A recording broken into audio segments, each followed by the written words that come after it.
I have one final question. This is my last question of the night.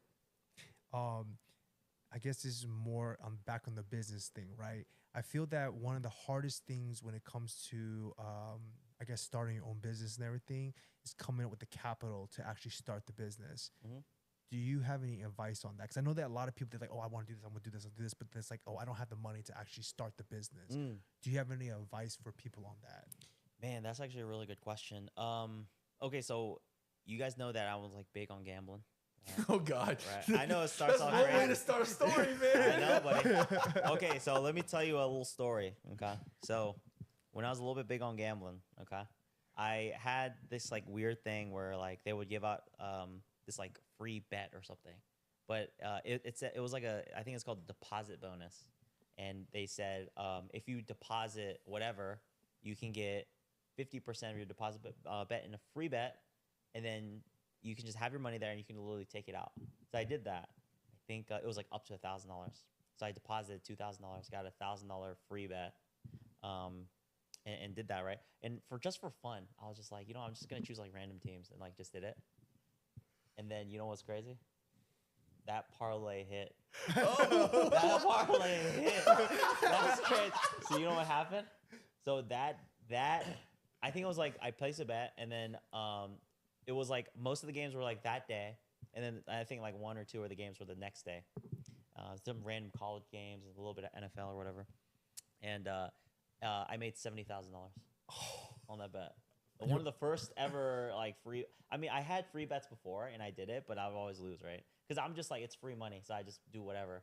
And somehow that bet hit like 70 grand. So with that, I was just like, you know what? I'm gonna play a little bit of poker with this, and I'm gonna try to build in a little bit of like more sports betting and try to learn what I'm actually doing. Because like at that point, I had no idea what I was doing. It was just straight luck, right? And then so what I did was I played some poker.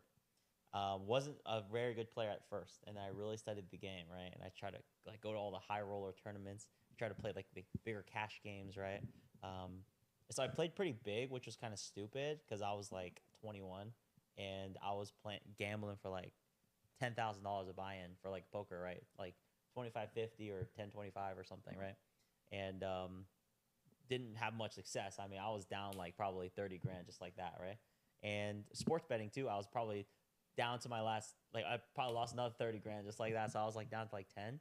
But in my mind, I was like, you know what? Just 10 grand. Like I just hit a parlay that was like a miracle parlay anyway. I'm gonna take the 10 grand and really study the game, lower stakes, just start going like kind of slow and building it, right? And start investing. So which was kind of stupid because I should have took like half of it and just put it in like stocks or something. But but I was just like whatever because I kept the money in there in the account.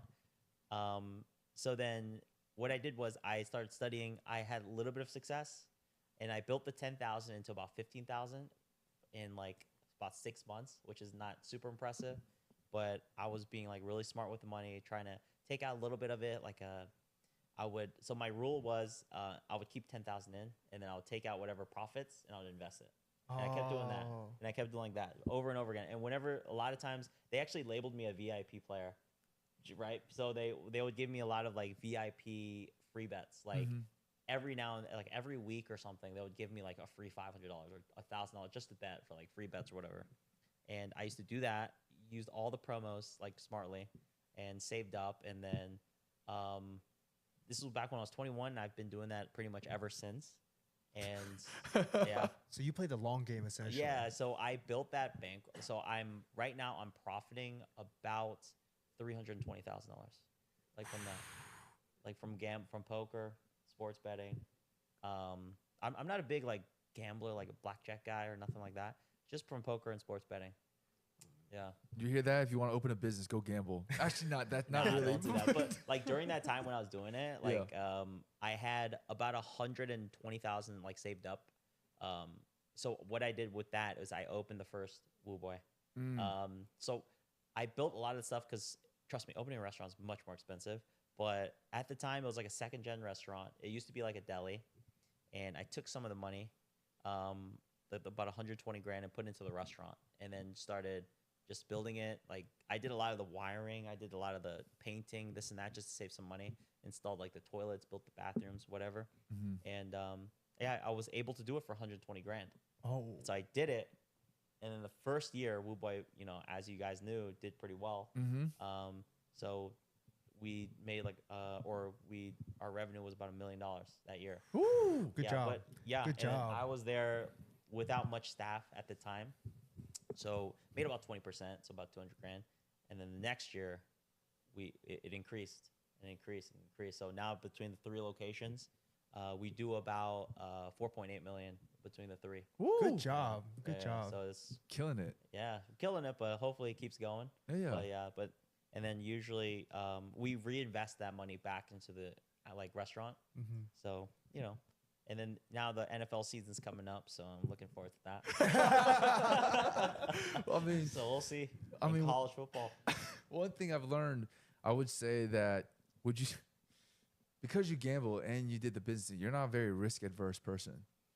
Like risk is not Yeah. a thing you can handle a lot of risk. Yeah, I mean, I can handle risk. So like there are some days where I lose a lot of money, obviously, because there's big swings. But yeah, there's definitely, but it doesn't really affect. It used to, but it doesn't really affect me anymore. And Like if I lose a lot, there's a saying my brother actually told me a long time. He says, "Scare money don't make no money." Yep. it's true. Yep. And there's another thing I saw. They said the best entrepreneurs are the ones that can handle the most risk, or they're willing to risk the most. Yeah, you got to risk it for the biscuit. Yeah, risk it for the biscuit. Yeah.